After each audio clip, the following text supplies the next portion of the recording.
ஹரிபோல் தண்டோத்னா. நான் வந்து சில பக்திவினோத் டாக்கூருக்கு சரணாகதி படிச்சுட்டு இருந்தேன், அதே படிக்க போகிறேன். சரணாகತಿಗೆ 6 ಅಂಗಗಳು, அதில் கடைசி அது பக்திಗೆ அனுகூலமானது பண்ணுறது. அதில் 3வது கீர்த்தனை நடந்துட்டு இருக்கு. எனக்கு 3வது வாட்டி படிச்சுட்டு இருக்கேன். இதுக்கு முன்னாடி 2 வாட்டி அதே கீர்த்தனை படித்து கொஞ்சம் பேச முடிச்சுப்பேன். இதில் ಶುದ್ಧ ಭಕತ ಚರಣ ರೇಣು ಭಜನಾನುಕೂಲ ಭಕತ ಸೇವಾ ಪರಮ ಸಿದ್ಧಿ ಪ್ರೇಮಲತಿ ಕರಮೂಲ. ಶುದ್ಧ பக்தர்ಗೆ பாத சேவை பண்ணுறது இல்லை அவர் சொன்ன போல நம்ம வாழ்க்கை பக்தி கொண்டு போகிறதா அனுகூலமான பக்தி நடக்கும். நம்ம பக்தி அனுகூலமாக நடக்கலாம் சொன்னால் இல்லை நம்ம எதை தவறு பண்ணிகிட்டு இருக்கோம், இல்லை நம்ம வந்து உண்மையான சுத்த பக்தனுக்கு கண்டுபிடிக்க முடியல. இங்கே சுத்த பக்தர் சொன்னால் தீக்ஷா குரு வச்சுடலாம், சும்மா பிரச்சனைகளே வேண்டாம்.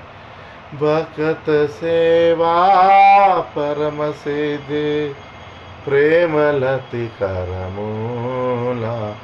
பக்தருக்கு சேவை செய்கிறது. நேற்று சொன்ன பக்தர் 3 விதமான பக்தர் இருக்கார். பகவான் நாமம் பண்ணிட்டு இருக்காரு, தெரிஞ்சு தெரியாமல் பகவான் நாமம் பண்ணிட்டு இருக்காரு, வேறு ஜீவன் மேலே கருணை காட்டிட்டு இருக்காரு, பிரச்சாரமும் பண்ணிட்டு இருக்காரு. இந்த மாதிரி பக்தர் மத்தியமாதிகாரி, உத்தமாதிகாரி.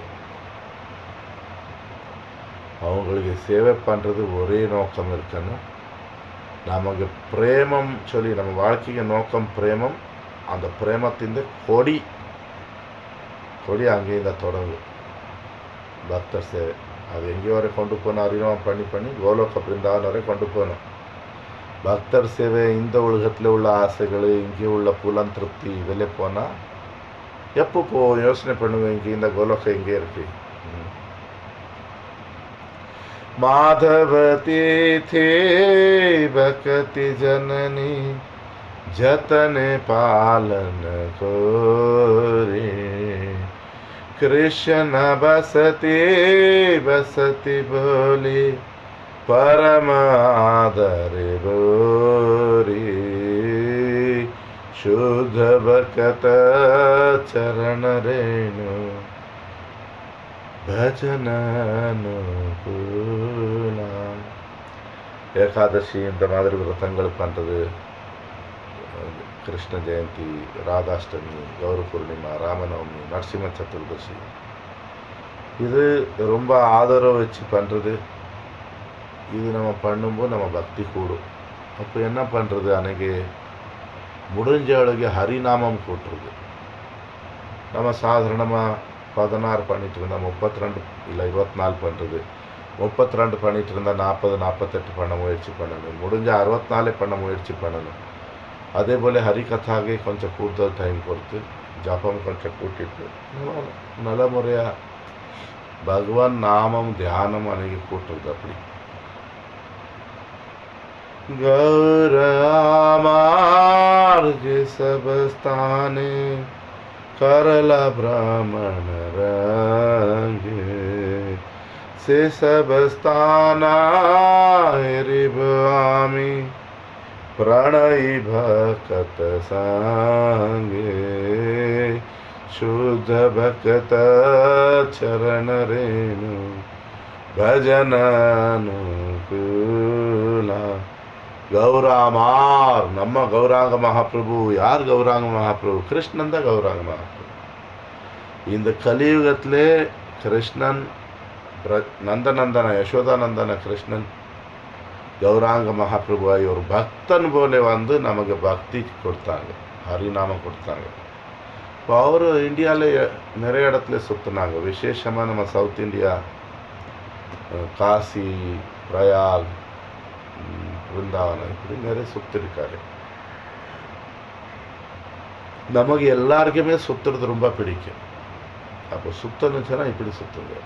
எங்கே மகாபிரபு போனார் அந்த இடம், சரி அந்த இடத்துல தனி போகாமல் அனுபுள்ள பக்தர் கூட போகிறது. அவங்களும் நமக்கு மகாபிரபு பார்த்து பக்திக்கு ரகசியங்களை சொல்லி நம்ம இதயம் கல் போல இருக்கு. எனக்கு நான் குடும்ப வழக்கில் இருக்கும்போது என் மனைவி எப்பவுமே சொல்லுவாள், உங்களுக்கு இதயம் கிடையாது, அங்கே கல் இருக்கு சொல்லி. அப்போ அந்த கல் போல இதயம் கூட மென்மையானது, வெண்ணெய் போல ஆகிடணும், சாஃப்ட். ಮೃದಂಗವಾದ್ಯ ಶುನಿತೆ ಮನ ಅವಸರ ಸದಾ ಜಾಚೆ ಗೌರವಿತ ಕೀರ್ತನ ಶುನಿ ಆನಂದ ಹೃದಯ ನಾಚೆ. நம்ம தேடிட்டு இருக்கணும் எப்போ கீர்த்தன் கேட்க வாய்ப்பு கிடைக்கும். எங்கே நம்ம போகிறது இல்லை, நம்ம வீட்டில் எங்கேயோ மாடத்தில் எங்கே யாரோ வீட்டில் பஜனை. இப்போ நம்ம சாதாரணமாக நம்ம கீர்த்தன் எல்லாம் பாருங்கள், இதே வாசிக்கணும், இப்படியே பண்ணணும், அப்படி இல்லை. நம்ம மகாபிரபுகே இதில் இருக்கோம். இங்கே மிருதங்கத்துக்கு முக்கியத்துவம் இருக்குது. அப்போ மிருதங்க வச்சு கீர்த்தன் பண்ணுறது. ஒரு இடத்துல வேறு டைப் பண்ணுவோம். அங்கே போய் நம்ம இது பண்ணுறது இல்லை, அவங்களுக்கு நம்ம காப்பி பண்ணுறதில்ல. நம்ம பாதையில் மிருதங்கம், கர்த்தாலம், கை தட்டுறது, கண்டா சொல்லுவோம், இப்படி பெல் போடுவான். ಕೀರ್ತನೆಗಳು ಗೌರವವಿಹಿತ, ಮಹಾಪ್ರಭುಗೆ ಪೊಗಳಿಸಿಯುಳ್ಳ ಕೀರ್ತನ್ಸ್. ವಿಶೇಷமாக பக்திவினோத் ಠಾಕೂರ್, ನರೋತ್ತಮ್ ದಾಸ್ ಠಾಕೂರ್, ನಮ್ಮ குருவர்க ஆச்சாரிய எழுதின கீர்த்தனை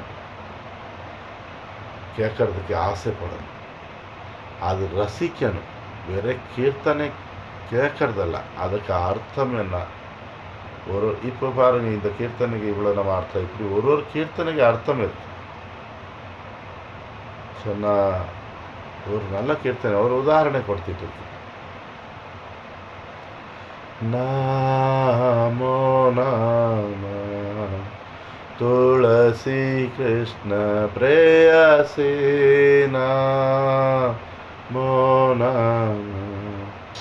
இந்த கீர்த்தனை ஆக்சுவலி துளசி தேவிக்கு ஒரு பிரார்த்தனை போல இருக்கு.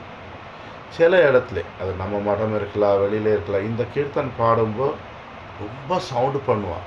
இந்த மிருதங்கம் எல்லாம் பைத்தியக்காரன் போல ஆடுவான். பிரம்மச்சாரிஸு, இந்த சின்ன பசங்களுக்கு ஆடணும் ஆசை. பட் இந்த கீர்த்தனைக்கு உண்மையாக அர்த்தம் என்ன, ஒரு வேண்டுகோள், பிரார்த்தனை. நான் ராதாகிருஷ்ணன் லீலை பார்க்கணும்னு சொல்லியிருக்கேன். நம்ம அது அர்த்தமே தெரியாது, அப்படியே ஆடிட்டு இருக்கோம், பாடிட்டு இருக்கோம், என்ன பிரயோஜனம். இன்னொரு கீர்த்தனை சொல்கிறேன். कभी हबी बोलो सेदिन आमार, कभी हबी बोलो सेदिन आमार.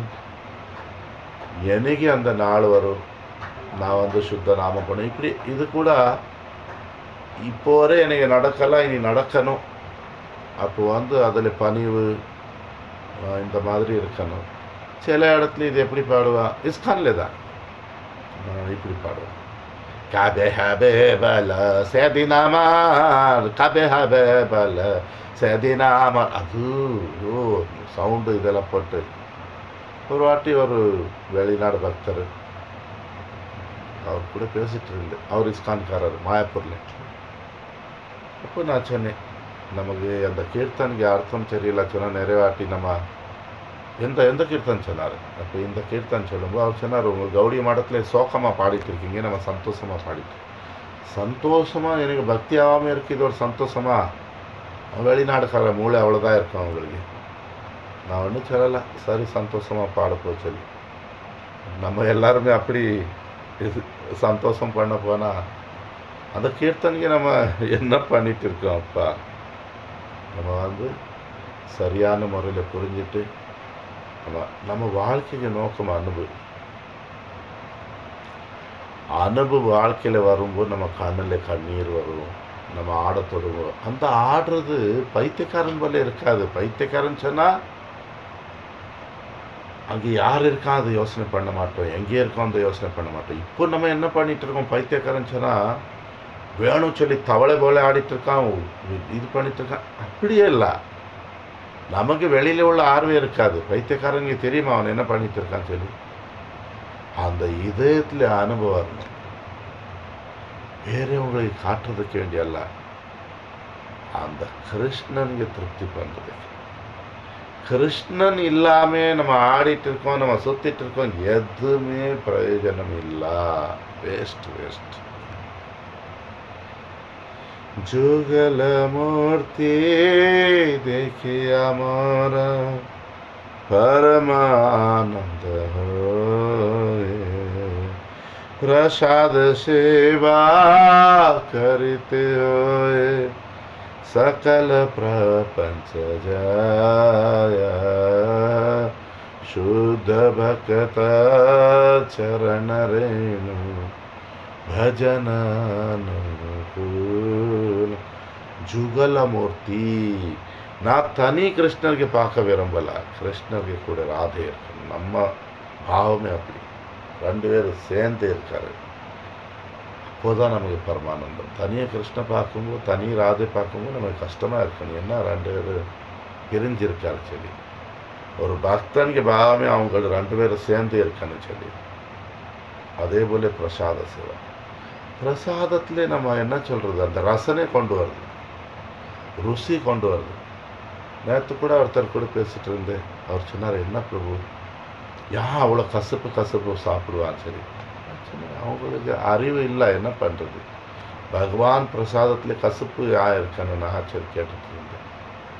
நம்ம நோயாளி இருக்கல, நம்ம பகவான் பிரசாதம் ருசி இல்லாமல் பண்ணிட்டு இருக்கோம். சும்மா ஏதோ ஒன்று அப்படி இல்லை. பிரசாத சேவை தான். ஒரு குருமாராஜ் சொல்லுவார், பிரசாத சேவை ஸ்ருங்காரம், அலங்காரம் பண்ணுறது பகவான் கிருஷ்ணன். இது ரெண்டுமே நேரடியாக ஸ்ரீமதி ராதாராணிக்கு சேவை. ராதாராணி எப்படிப்பட்ட சாப்பாடு கொடுத்துட்டு இருக்கான் கிருஷ்ணனுக்கு. நம்ம எப்பவுமே இனிப்பு சாப்பிட்டு காரணம் சொல்லலை, ரைஸ் போட்டுட்டு இருக்கோம், தினமும் ரைஸ் போட்டுட்டு இருக்கோம். ஒரு நாள் அது பிரியாணி போல போட்டாச்சு, ஒரு நாள் பலாவ் போல போட்டாச்சு, ஒரு நாள் தயிர் சாதம், எலுமிச்சை சாதம், லெமன் சாதம், தக்காளி சாதம், கொஞ்சம் அட்லீஸ்ட் ஒரு கிண்ணம் கொஞ்சம் கலர் ரைஸ் போட்டு பகவானுக்கு ஆஃபர் பண்ணுறது. நம்ம சாம்பார் போட்டுட்டு இருக்கோம், அதில் காய்கள் நல்ல முறையாக இது கொண்டு சும்மா ஏதோ வெட்டி வெட்டி போட்டாச்சு. சில பேர் என்ன நினைச்சிருக்கா, மடத்துல என்ன நடக்குதோ அதான் ஒன்றுமே சொல்லி. அப்படி ஒன்றும் கிடையாது. மடம் சொன்னால் ட்ரைனிங். புதுசாக வந்தால் இந்த பிரம்மச்சாரி சொன்னால் அவன் ஒன்றும் கடவுள் கிடையாது, அவன் ஸ்டூடெண்ட்டு. பிரம்மச்சாரியை பார்த்து தண்டவத்து சரி தண்டவத் தான். அவனுக்கு கொஞ்சம் சொல்லணும், என்னடா இப்படி சமையல் பண்ணிட்டு இருக்கேன், அறிவு இருக்கா அவனுக்கு சொல்லி. இல்லை அவன் பண்ண போல நம்ம வீட்டில் பண்ணுறது அவ்வளோ அறிவு இருக்கணும், அவனுக்கு அறிவு இல்லை, நானே அப்படி பண்ணணும்னு சொல்லி. அவங்களும் சோம்பேறித்தனம். இப்படி பெரிய பெரிய பீஸ் பண்ணி போட்டுடுவான் காய். அப்படி இல்லை, காய் சின்னதாக இருக்கணும், அழகாக இருக்கணும். இந்த மல்லித்தலை போடுவோம், அது நல்ல முறையாக கட் பண்ணி இது பண்ணுறது. சும்மா இப்படி நூல் போல வந்துட்டு இருக்குவாங்க, அப்படி இல்லை, கொஞ்சம் ரசனை இருக்கணும். அந்த பிரசாதம் சாப்பிடும்போது இந்த உலகமே மறந்துடணும். அப்படி இருக்கும். ஒரே சப்தத்தில் சொல்லியிருக்காரு பக்திநாத் டாகூர், இந்த உலகத்துக்கு மேலே நான் ஜெயிச்சாச்சு, அப்படி அந்த பாவம் வரணும். அப்போ அந்த பிரசாதம் நம்ம அப்படி போட்டால் தானே அது. जेदिन ग्रहेते भजन देखी ग्रहेते गोलोक भाय चरण सिधु देखिया गंगा सुख न सीमा पाया शुद्ध भक्त चरण रेणु भजन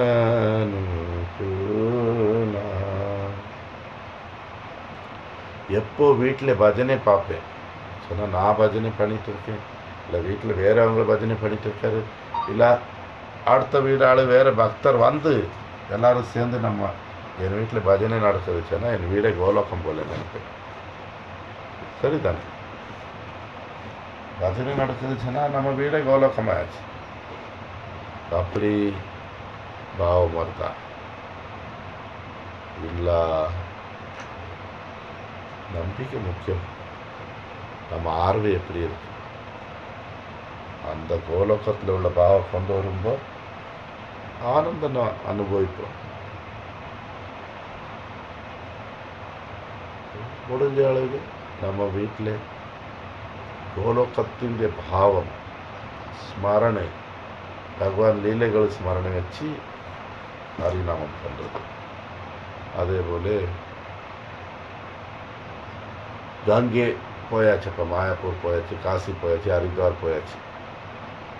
கங்கே பகவான் திருப்பாதத்தில் வருது, சந்தோஷப்படணும். நிறைய பேர் கங்கே போவாங்க, இல்லை ஒரு பகவான் தாமத்தில் போகும்போது கூட குறைகளை பார்க்குறது, அங்கே அசிங்கமாக இருக்குது, அங்கே இப்படி இருக்குது அப்படி இருக்குது, இல்லை குடும்ப கூட போயிருக்கு, அந்த கணவன் மனைவி அங்கேயே சண்டை போட்டுட்டு இருக்காங்க, அங்கேயே அதே பிரச்சனைகள், இல்லை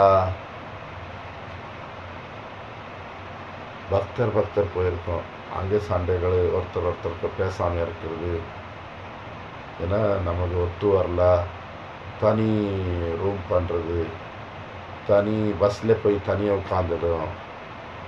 இது பக்தருக்கு அடையாளம் கிடையாது. பக்தர், உண்மையான பக்தன் எப்படி, அந்த 15 நாள் 20 நாள் இல்லை 10 நாள் நல்ல அனுபவம் இருந்து அதுக்கப்புறம் நமக்கு ஏதோ பக்தர் நடவடிக்கை பிடிக்கல சொன்னால் தூரம் இருக்கிறது. இங்கே அது வந்து கங்கை முன்னாடி இதெல்லாம் காட்டுறது தேவையில்லை. இது மாயாப்பூர் பிருந்தாவில் இதெல்லாம் பண்ணுறது தேவையில்லை. இது வந்து கெட்ட விவகாரம். இது ஒரு பக்தன்ಗೆ நடவடிக்கை அல்ல. பக்தன்ಗೆ நடவடிக்கை வேறு பக்தர் எப்படி இருக்காங்க அது விடுங்க, அவங்களும் இது வேண்டாம். நம்ம எப்போவுமே பொறுமை, அன்பு, வேறவங்களுக்கு கருணை காட்டுறது போல. அது கங்கை கரையில் அப்படி போயிட்டு வரும்போது நம்ம வீட்டில் வந்து அப்படி தானே இருப்போம். நம்ம ஊரில் கூட இந்த உலகத்தில் குறை இருக்குது, நம்ம பஜனையிலே நம்ம பாவத்தில் குறை வந்தாச்சு சொன்னால் நம்ம பக்தியில் வளர்ச்சி ஆகாமல் இருக்கிறதுக்கு இது ஒரு ரொம்ப முக்கியமான காரணம். நம்ம வந்து வேறவங்களுக்கு கூட அட்ஜஸ்ட் ஆகாமல் இருக்கோம், வேறவங்களுக்கு குறை பார்த்துட்டு இருக்கோம், வேறவங்களுக்குன்னா குடும்ப பேச்சு பேசிகிட்டு இருக்கான்னு சொல்லி, சரி பேசுங்க, குடும்ப பேச்சு பேசுனா என்ன பக்தி போயிடுமா? நம்ம சரணாகதி இருந்தால் நமக்கு எதுவுமே இதாகாது. என்ன சொல்லிட்டு இருக்கேன், நம்ம உள்ள பகவான் நாம பண்ணிட்டு அந்த 10 நாள் சொல்லிட்டு இருக்கேன். எப்போவுமே போய் அவங்களுக்கு கூட குடும்ப பேச்சு பேசுங்க சொல்லலை. நம்ம 10-15 பக்தர் வந்தோம், நம்ம அந்த 15 பக்தர் கூட அட்ஜஸ்ட் ஆக முடியல, 10 நாளுக்கு வேண்டி இல்லை 20 நாளுக்கு வேண்டி நம்ம 100 கோடி கோபி இருக்கிறது இடத்துல கோலோகத்தில் போய் எப்படி அட்ஜஸ்ட் ஆகும்? இங்கே இந்த அட்ஜஸ்ட்மெண்ட்டு பக்தர் கூட அட்ஜஸ்ட் ஆகலாம், குடும்பம் கூட அட்ஜஸ்ட் ஆகாமல் இருக்குது. இருந்தாலும் போயிடுவேன் போது, இது ரொம்ப கஷ்டம். பக்தி சரணகத்தி ஹரிபல் தண்டவர்த்தனம்.